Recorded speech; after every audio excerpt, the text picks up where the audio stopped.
Mesa wo bi akwa ba kese pa e de baago kan se dwumadi kese so e wo bedwam so medin e de Enoch Kwasi Walanyo Wallace agudie ka che ba ko pe ana me kono kwanten kode nsema wodo nsaka no etimi adan wo hye ne so ma me se Jeffers Health Limited phone pay for Adom omre Jeffers Herbal Mr. Naba edroi antibacterial mixture for treatment and cure of gonorrhea, syphilis, candidiasis, white fever, we depo na se bacteria bi attitude bia ozati make Jeffers Herbal Mixture bi betia boa tutumika for ni chire mu e Jeffers headquarters e Techima Jeffers Herbal Center Okumasi Abrepo Junction and afi Kings Walk Herbal Shop e Kanshi Drug Lane owa bidru fie watakwa mensa watakwa de market circle unique herbal e Bogo so na afi woni chire ma Nes Fredimens any Danny Pharmacy Umina Okumasi Kaji Fasa edro elbow adwuma pa modern da se pains bi ana wonya mra wodwon so eno panwa burning sensations bi how adwen rashes bi ana se benya do egu o be ma ho prekesene eno achi low sperm count how adwen ana face kronya severe pains e osisi mu we ya baiwa na se hwese ne mesiko so ho no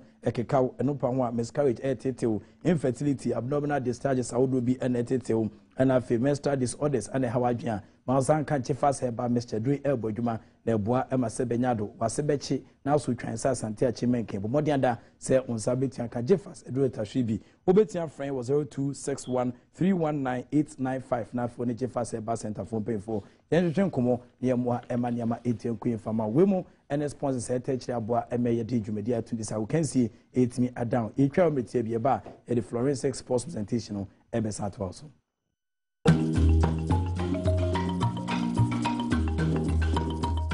akwaba bi esande ba wo kense dwumadi so yen hya se mfanfi elite cup amafo be ka elite cup yi bai emra Alhaji Abdul Karim Gusa team adedine kuma second fighter o mo chese Premier League akensi nema bi anko yan fa mom te o de nsem no ekopie mo kota na mo twen dabre eno nam so ma National League na esie kwa atwesensen be safe ba ko na Ghana Football Association for paying for the elite cup it by say bebitia boa ema clubs no e dia wo so mu kakra e dia twense league no ebitia san to dwa league ni fiase de na so rest na ema esitia na se business abrede elite cup no ehu sesika asemesi na so benten da so ana crew ase na da so de na so clubs no egu so e dia akensi ni 18 penso nyame adoma ene no miensan se gan e wa agurba hodo no so no elite cup akensi kese na ebitia san to dwa wa All Stars president of the Ghana Football Association team woman be Chief United de akensi ne pem so san so na kopima bekum Chelsea ne Diana Stars akensi ne pem for say o mapia e de asheda foforo de wani chirima Ashanti Gold Football Club aboakese the miners wo so eton san de afa Kumasi Asangodo ko sa akensi no eno so o mapia e de asheda foforo team a omudin Dunkwa United omni new edubiase omse yenko kwanyame adom nei omso de o makensi ne betia pem san so na Media Sporting Club media minuanum wo so ene across of phobia never see die ashedu ketekananom ene de akensi ne betia pem so ne ana search within ebetia baso mysterious abusuya bonto drops was IDK ID Pandi omni elimina sharks akensi no eno so omapia e de asheda Liberty Professionals Scientific Soccer Lads Mountain beton Sunday affect Pando out of Laos the pride of Ibe the Bobolegi boys na omso de akensi ne tia pem so Accra Gate Olympics Olibugbu won eton Sunday affect Interlights na de akensi ne tia pem so we elite cup competition anyame adoma ene ebibetia baso na face nya ka no ye pia e de asheda bibia twensa to ye bi be sa de unsunsun so no etimia down still ever we can see so ever ni etwensa chim on krafo fom dia na je say ye de ni Ministry of Youth and Sports for akache ene ana panyipa ono ana da Ministry of Youth and Sports ano Dr. Ahmed Mustafa ono akasa e de abetu ja se ono akasa je atum se delay Blasters of Ghana players in see a kind of friendly match and the Hawks of Togo 800 pem so no bonuses be sabre no asayaka kwantum eno pa ho Ghana and Mauritius they can see ba kwa pem so no so qualifiers a ye de Airco 2017 AFCON akensi ke sim na so hwema be sabre ntu asa players sika o se blame ni na no yemfa emmo no e wodwumadi a enam so ema Blasters of Ghana o musika sem e yaka kwantum say the adnenye abawie yense o echefa na bia o monso o chefa but this is to let sleeping dogs lie. And he said, yes, the one that was sleep. They said, he had a bayonet. Na o musika aba na ye tiamo. Me de me fa blame mo bia o me de tum so ma dia so. O tine bi no e dia down for the if na cry any here e wo be the time it sama e back can dine fight panaba. Via na sedia also.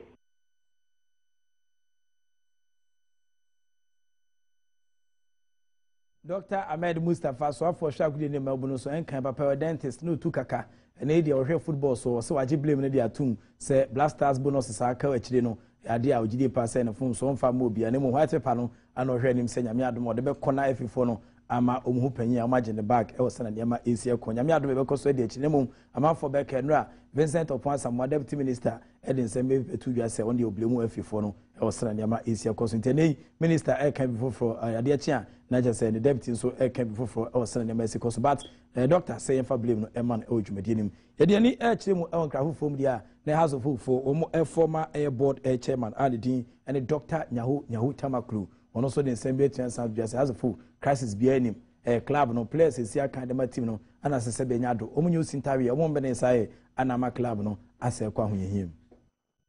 No, I don't believe the team is in crisis. The team definitely has a problem. There's no doubt about that. I don't think we have the best of players at all. I've been with Hasselhoff for years. More than that was a greater part of my life. We don't have the best of players at the moment, and I think it's the main problem we are facing. You can see that to them they are doing their best, but the results are so poor. And that tells you definitely the material we have is no good material. So maybe what we have to do is to make sure we sail through this season, and then we look carefully who joins the club as a player in the next season.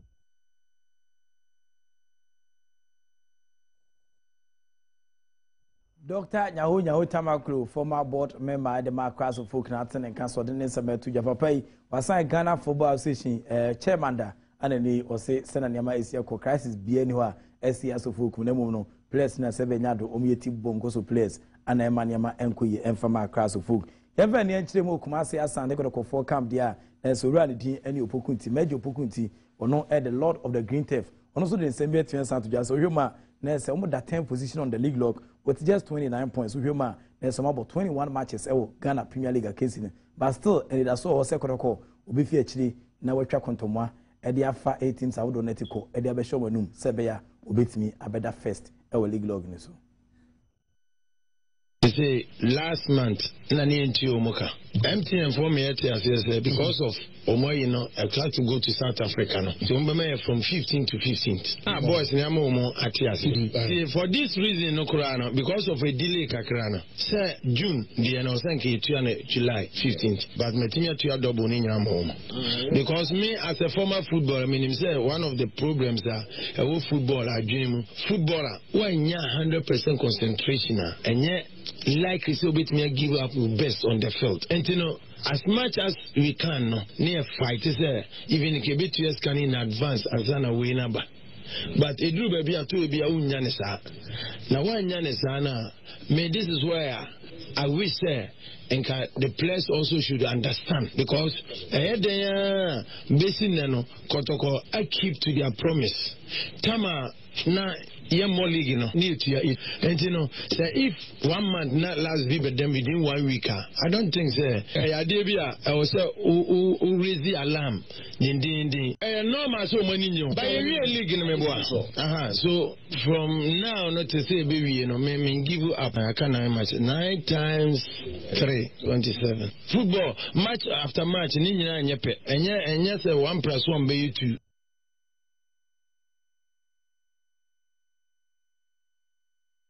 Lord of the Green Theft, Lord Opokunti, or no, a general manager, the Makumase as Sante Kotoko, and ordinance 18 to Jan say 9 matches, so rest and Yama is here also at times 3 at 27 at the mano. The calculations, no, as said, Yamia Duma, and some points are Canadian, on between you putting now with Sebi Bitia Bois, Emanyama Etia Quiono, any opinion power back or back on Fakamba, and somebody plays a car, Elson Yama is here, Koma, Forte, Somuja Legacy, Umunya sponsors a dorsal class or Chumi.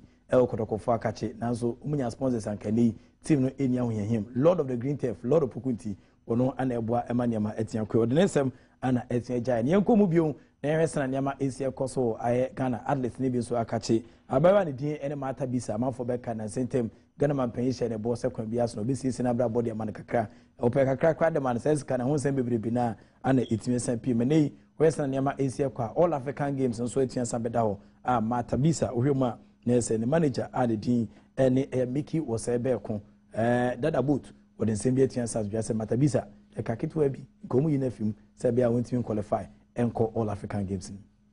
for somebody who had gone to that level of winning an Olympic gold medal to be left on her own. You know, nobody is monitoring how she's doing in terms of training. Nobody is monitoring her welfare. You understand?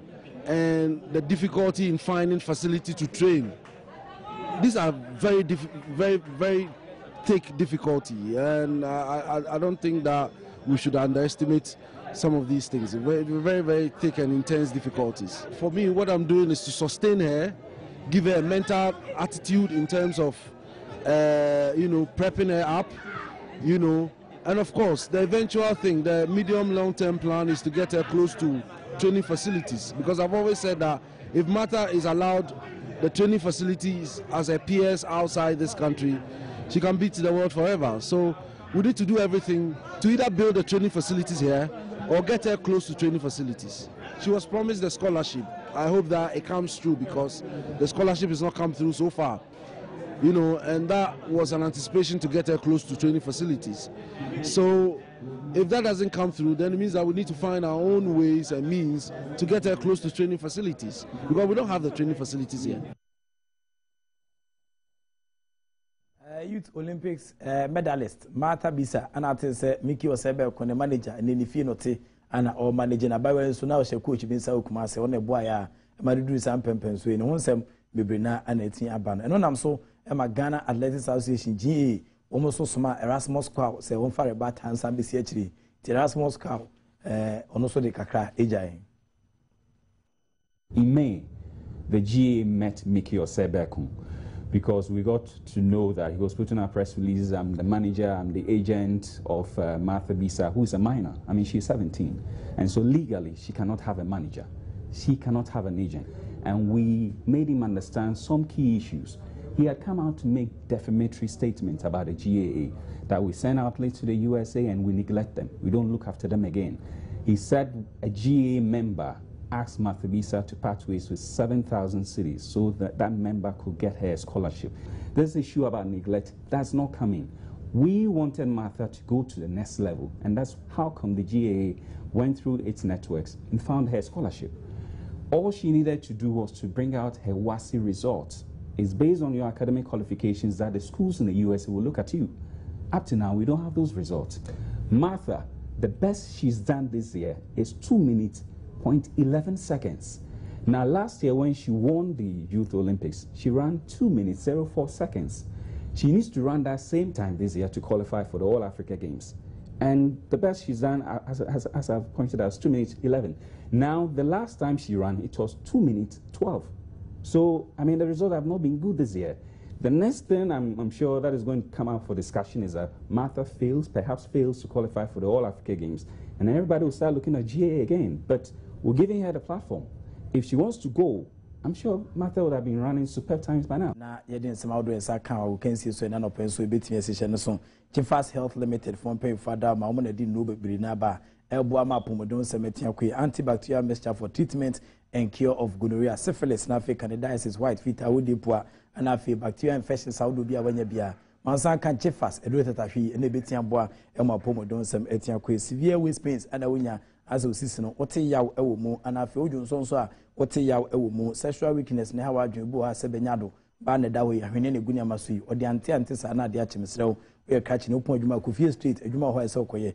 Now, when you Jeffas Heba, Mr. Bibitian Bois, Emaniama Etian Quidiama, premature ejaculation Bois, or Soma, no PC, Pia, as a double, no answer, so command say, and Yadio Manijo, Mansanka said Ribi, no Subitian Bois, when you are burning sensations, be or Bebam rashes, Elguse Benado, Beba Home Precasene, and Opanwa, or low sperm count, Winya, Nina Hajunipa, Sansona Manoso, menstrual disorder, netted to an face, or abdominal pains, or Hessan and Messitia, was a real degree as an equator be the Shahono, miscarriage and the Hawajin, Okawa the Asbest and Feed Nini, Nadia and Colette Musu, Unsemoba, Edapa, and a Jow crime, Mansanka, a Jeffas a Drebi, infertility, and so a DB, Hajuni Yepa, Atitia, Dibri, a good pronounce Trebibria, and also a Hajuna, abdominal discharges no, was that to make a Jeffas Heba, Mr. Edui, Ebitin Abo, Jeffas headquarters, our Techiman, Jeffas Heba Center, our Commercial Report Junction, Kings Walk Heba Shop, our kind she dragging our crime, and if you was a Bidufi or Takwa, Amen, Sound Takwa, the market circle, Nick Heba. And so ewo bogo so na fodo ni chima fedi mens ene dani pharmacy o mi na okumasia Jeffas edro tatafi o ma ko fa bia be sum ha ko pe bi no ma e betia boa e ma pomodon nsem etia ko friend e wo 0203689888 0203689888 na for ne chifa se ba Mr. Fompenfo yen hwehwe nkomo ne moa ema ne ma etian ko emfa ma eseni keje ni asida na se kese nkoma cameraman a omo HSE kuku no mo mpe mole de omo pe atoko eno ne betia boa ma ne ma etian ko ne de millet aye no eno ana mo pe sanso ana ma me adwa mo so na afi so omo aka ina enso engine room mo etian sa boa hye ne so Sergio Manucho ono a hard working producer ba ko no se boa e ma san hye so nkun etian sa ko emidin biun Eddie Enoch Kwesi Walanyo Wallace agudie catch ba ko pe the only nomenclature the professors degree in sports and I'm the forensic sports presentation it me ejao. The act of being a good guest is to know how to say au revoir.